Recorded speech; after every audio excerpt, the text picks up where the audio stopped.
If you're okay, Mbuso, if you want, you can send me the presentation. And all the groups, please send me your pitch deck. So just in case of low connection, I can hand over.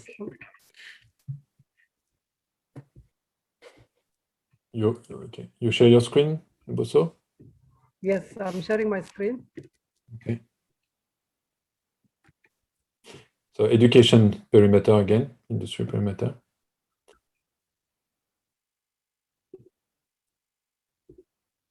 Let me know when you can see it. Yes, we see it. Meet John. John is a 9-year-old boy. He is currently in grade 2. He failed grade 1 and his parents were very concerned. This happened at a time when there was a lockdown.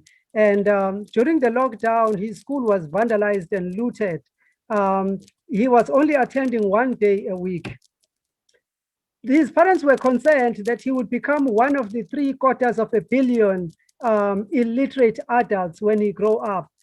He is part of a 750 million primary school learners currently.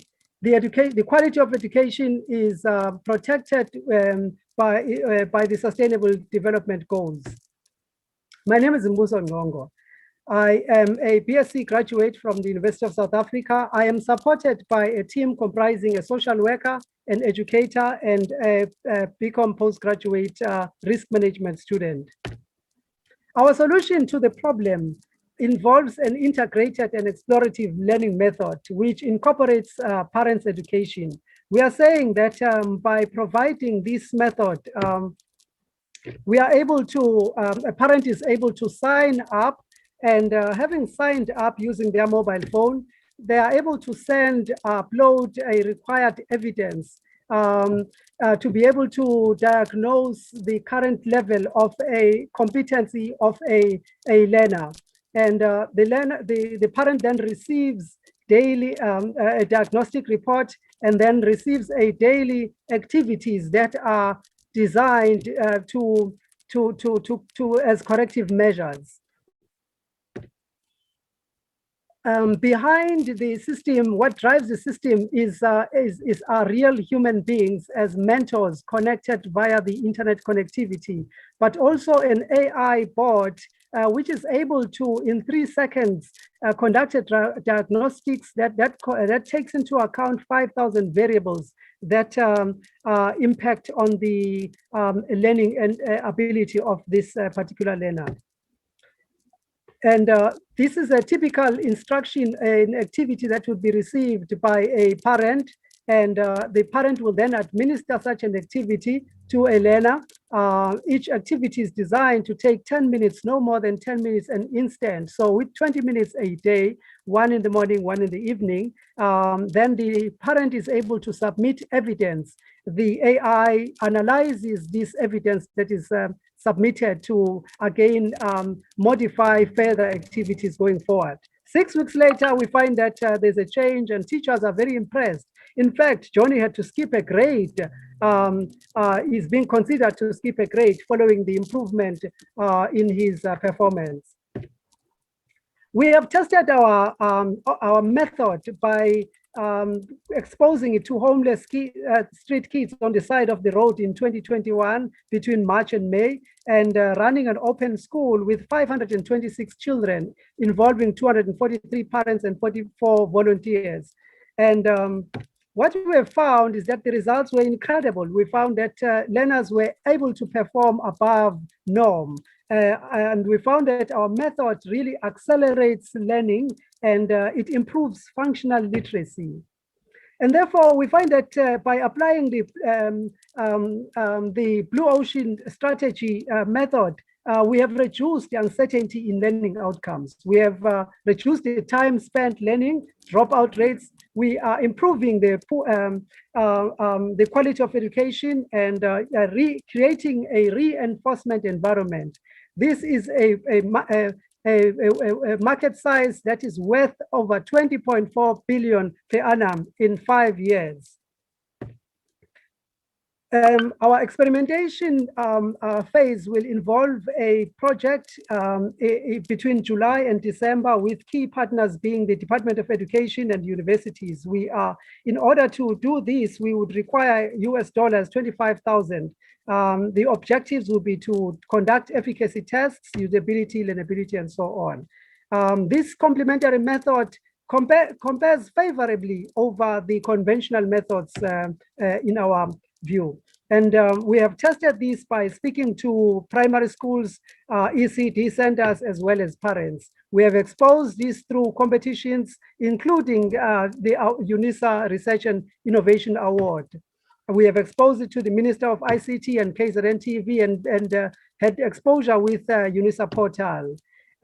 We want to leave no one behind as we leap into the future. Thank you. Thank you, Mbuso.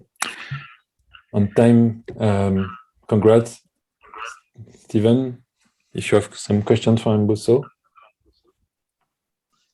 Yes, so this is kind of like an online homeschooling. I think we have a big need for it right now, but this seems to be something that would have been needed 2 years ago when COVID started. When all the learners are back at school, why would you still need to teach the parents now to become teachers? Excellent. Yes. What we find is that, in fact, even before COVID, you find that the literacy levels around the world, the mathematics levels of mathematics performance, you find that already with maximum attendance at school, learners were already performing dismally, especially in the African countries. And so we find that there is a need for this, and converting, by encouraging parents to be involved, we find that parents spend more time with their children, and therefore it makes sense that they would take more interest in them and would expose them to certain activities that reinforce. They are not becoming teachers, but they are actually providing an environment that reinforces learning, that says whatever you've learned, let's reinforce it, and then so that you are not able to forget it. It has more impact going forward. So yes, there is a need, there's a dire need right now with the COVID, but even before COVID, the literacy levels, reading, writing, arithmetics were very poor. And just in terms of the target market, who would actually do the transacting? Would it be the parents themselves, who in many cases in South Africa are already on or below poverty line, or would it be government? Yes, in some cases, we find that the model says that there is a free model. There is a free version which parents can sign up, and they then they do not pay. It's free for them. It's free for them as a service. But what you find is that now we can make it free because they are actually contributing by participating fully and into the program. They are actually contributing in building a very intelligent system, because this is a system that learns with performance. So and gradually, as they require more support, they require more functionalities, they then begin to pay for it. That's the one model. But also, if you look at our offering, we are saying that schools as well, can actually use this system, because it's a diagnostic tool, and therefore, we will expose it to the schools as well, so that they begin to pay. But yes, the parents will pay a subscription. Most of them, the majority that actually need it at quintile 1, where education is free, cannot afford to pay that subscription. But if it's low priced, if it's priced properly, they can actually afford to to pay a minimal amount. Okay, thank you. Thank you, Mbuso. Congrats. Thank you.